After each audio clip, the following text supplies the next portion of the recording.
Friends, আসসালামু আলাইকুম। আমি Imroz Jasimuddin Khandakar, check update technic চ্যানেলের পক্ষ থেকে আপনাদেরকে জানাচ্ছি ওয়েলকাম। আজকের ভিডিওতে আপনাদের সাথে শেয়ার করব how to use align in Microsoft power point shape. অর্থাৎ মাইক্রোসফট পাওয়ার পয়েন্ট শেপের মধ্যে আমরা কীভাবে অ্যালাইনমেন্ট সেট করতে পারি, আজকে আমরা সেই বিষয়ে দেখব।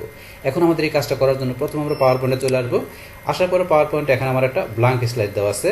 তো স্লাইডের মধ্যে আমরা ইনসার্ট ট্যাবে এসে এখান থেকে ধরুন শেপ থেকে যে আমি ধরুন এখান থেকে একটা শেপ নিলাম।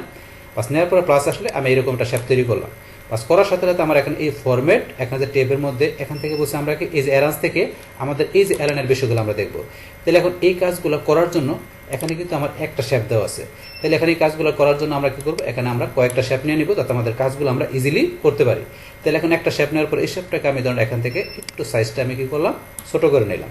বাস করার পরে আমি এখানে ইনসার্ট শেপতে যাই, আমি ধরুন এখান থেকে আরও দুইটা শেপ নিয়ে নিচ্ছি। ধরুন আমি এখান থেকে এই শেপটা নিই, এই শেপটা নিলাম। আচ্ছা, এই শেপটা নেওয়ার পর এই শেপটা আমি এখান থেকে শেপ ফিরে যাই, এটার কালারটা একটু চেঞ্জ করে দিলাম। বা তারপরে ধরুন আবার আমি এখানে যাই, যার পরে ধরুন আমি কি করব, এখান থেকে আমি ধরুন এই শেপটা নিলাম, এই শেপ নিলাম, বাস এটা নিলাম। এখন এই শেপটা কিন্তু আমার সেম হয়ে গেল। এটা কিন্তু এর শেপটা এখানে যদি আমরা চেঞ্জ করতে চাই, এখানে যে আমরা এর শেপে যাই, চেঞ্জ শেপে যাই, আমরা ইচ্ছা করে শেপটা চেঞ্জ করে নিতে পারি। এটার পরিবর্তে আমি ধরুন এই শেপটা নিলাম, এই শেপটা চলে আসলো। তাহলে এইভাবে আমি তিনটা শেপ নিলাম। এখন এটাকে আমি সাইজটা শুরু করলাম, পাশাপাশি ধরুন এই শেপটার সাইজটা শুরু করলাম।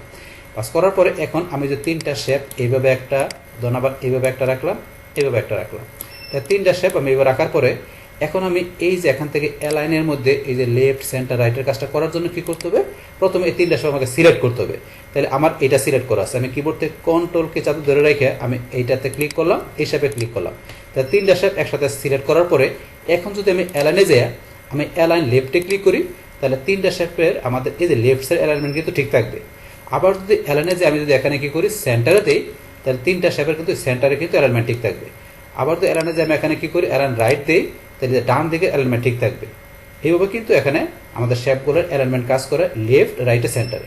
বাস এখন আমাদের তারপরে এই যে টপ মিডল বটমের কাজটা করার জন্য আমাদের শেপগুলো যদি এইভাবে থাকে, এইভাবে আমরা রাখার পর এখন তিনটা শেপ আমরা কন্ট্রোলকে চাপ ধরে রেখে আমরা তিনটা শেপ সিলেক্ট করলাম। করার পরে এখন আমরা অ্যালাইনে যাই, যদি আমরা এখান থেকে অ্যালাইন টপ দিই, তাহলে তিনটা শেপের উপর থেকে অ্যালাইনমেন্ট ঠিক থাকবে। আবার যদি অ্যালাইনে যে আমরা কি করি মিডল দিই, তাহলে আমার তিনটা শেপের মিডলে ঠিক থাকবে অ্যালাইনমেন্ট। আবার যদি এখান থেকে যে আমরা কি করি বটম দিই, তাহলে বটম অ্যালাইনমেন্ট ঠিক থাকবে। এইভাবে কিন্তু এখানে কাজ করে। বাস তারপরে এখানে আমাদের পরে দেওয়া আছে কি ডিস্ট্রিবিউট হরিজেন্টালি, আরেকটা আছে কি ডিস্ট্রিবিউট ভার্টিক্যালি।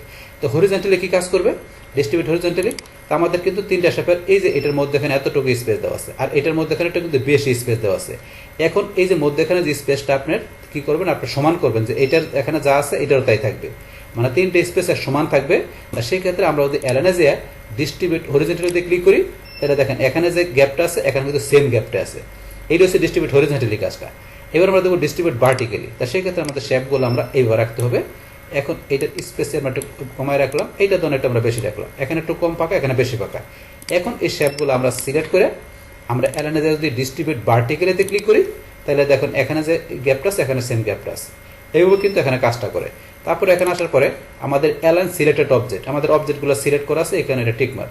যখন অ্যালাইন টু আমরা যখন স্লাইডের মধ্যে কাজ করবো তখন এটা টিকমার্ক অটোমেটিক চলে আসবে। অথবা আপনি যদি স্লাইডে অ্যালাইনমেন্ট ঠিক করতে চান তখন এটা টিকমার্ক দিয়ে আপনি এখান থেকে এই কাজগুলো স্লাইডের জন্য করতে পারেন। তো এইভাবে তাহলে আমরা কি করতে পারি, আমাদের এই পাওয়ার পয়েন্টের যে স্লাইড থাকবে তার ভিতরে এইভাবে আমরা কি করতে পারি, যে অ্যালাইনমেন্ট সেটের যে কাজগুলো আছে স্লাইডে সেগুলো আমরা করতে পারি।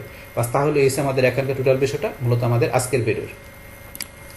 ডিয়ার ফ্রেন্ডস, আমার আজকের এই how to use align in Microsoft power point shape এই ভিডিওটি আপনাদের কাছে ভালো লেগে থাকে, কিংবা এই ভিডিও থেকে আপনারা কিছু শিখে থাকেন, উপকৃত হয়ে থাকেন, তাহলে আমার এই চেক আপডেট টেকনিক চ্যানেলটি আপনারা সাবস্ক্রাইব করবেন, লাইক করবেন, কমেন্ট করবেন এবং সবার সাথে শেয়ার করবেন। Thanks everybody.